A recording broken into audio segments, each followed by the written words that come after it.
భాషా నుడికారానికి, శబ్ద సౌందర్యానికి, సంగీత శ్రావ్యతకు నిలువుటద్దాలు చలనచిత్రాల పాటలు. ఆ పాటల్లోని భాషా విశేషాలు ఇప్పుడు చూద్దాం.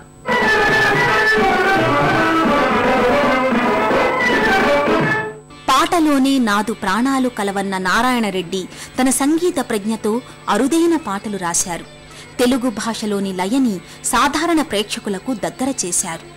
మనోహరమైన భాషతో, వర్ణనలతో, అలంకారాలతో పాటను ఉన్నత స్థాయికి తీసుకెళ్లారు. అలాంటిదే తూర్పు పడమర చిత్రంలోని శివరంజని నవరాగిణి పాట. శివరంజని నవరాగిణి వినినంతనేనా తనువులోని అణువణువు కరిగించే అమృతవాహిని. ఆ శివరంజని నవరాగిణి రాగాల సిగలోన సిరిమల్లివి, సంగీత గగనాన దాబిల్లివి, స్వరసుర ఝరి తరంగానివి, సరస హృదయ వీణావాణివి. శివరంజని నవరాగిణి ఆ కనులు పండు వెన్నెల గనులు, ఆ కురులు ఇంద్రనీలాల వనులు, ఆ వదనం అరుణోదయ కమలం, ఆ అధరం సుమధుర మధుకలశం. శివరంజని నవరాగిణి జనకుని కొలువున అల్లన సాగే జగన్మోహిని జానకి,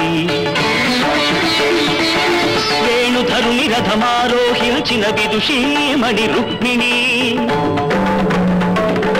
రాశీకృత నవరసమయ జీవన రాగ చంద్రిక,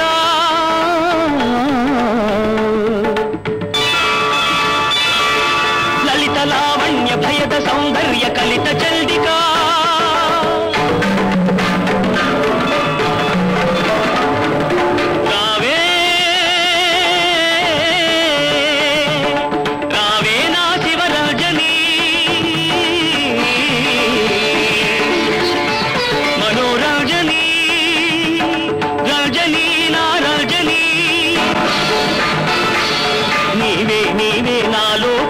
నాదానివి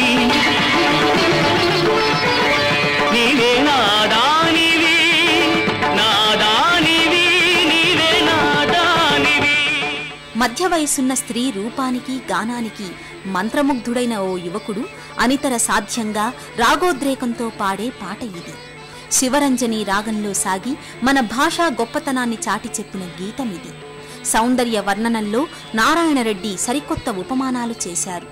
రాగాల సిగలో సిరిమల్లి, సంగీత గగనాన జాబిల్లి, స్వరసుర ఝరీ తరంగం, సరస హృదయ వీణావాణి, ఇలా సందర్భోచితంగా సంగీతాన్ని, సాహిత్యాన్ని, నాయిక అందాన్ని తన పదాల ప్రతిభతో కలగలిపి రాశారు.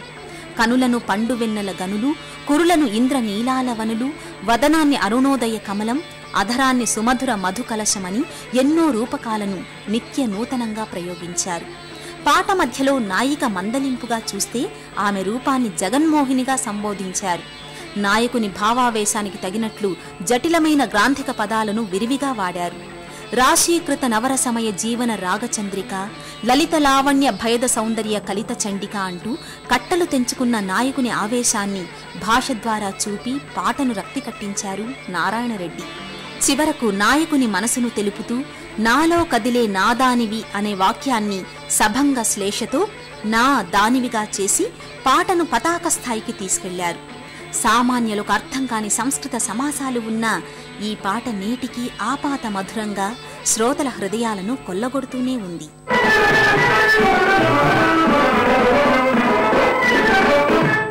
సామాన్య ప్రజలకు తేలికైన పదాలతో పాటలు అందిస్తున్న రచయిత చంద్రబోస్. కాలానుగుణంగా భాషలో మార్పును ఆహ్వానించి సూటిదనం, క్లుప్తతతో వ్యవహారిక భాషలో పాటలు రాస్తున్నాడు. చంద్రబోస్ రాసిన నా ఆటోగ్రాఫ్ స్వీట్ మెమరీస్ చిత్రంలోని మౌనంగానే ఎదగమని మొక్క నీకు చెబుతుంది పాట భాషలోనే కాదు, భావంలో కూడా కొత్త ఆశలను చిగురింపచేస్తుంది. మౌనంగానే ఎదగమని మొక్క మొక్క నీకు చెబుతుంది ఎదిగిన కొద్దీ ఒదగమని అర్థమందులో ఉంది. అపజయాలు కలిగిన చోటే గెలుపు పిలుపు వినిపిస్తుంది. ఆకులన్నీ రాలిన చోటే కొత్త చిగురు కనిపిస్తుంది. మౌనంగానే ఎదగమని మొక్క నీకు చెబుతుంది ఎదిగిన కొద్దీ ఒదగమని అర్థమందులో ఉంది.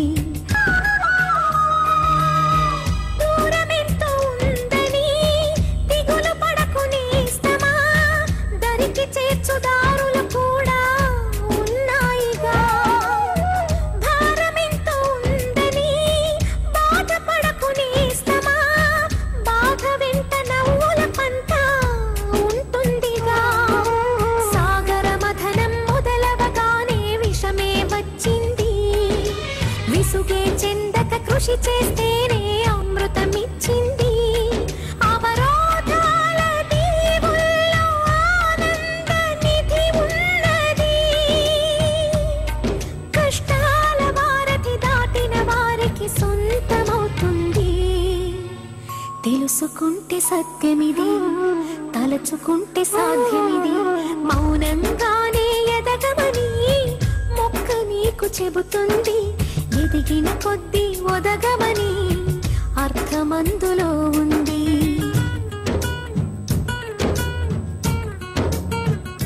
చెమట నీరు చిందగా నుదుటి రాత మార్చుకో, మార్చలేనిదేదీ లేదని గుర్తుంచుకో.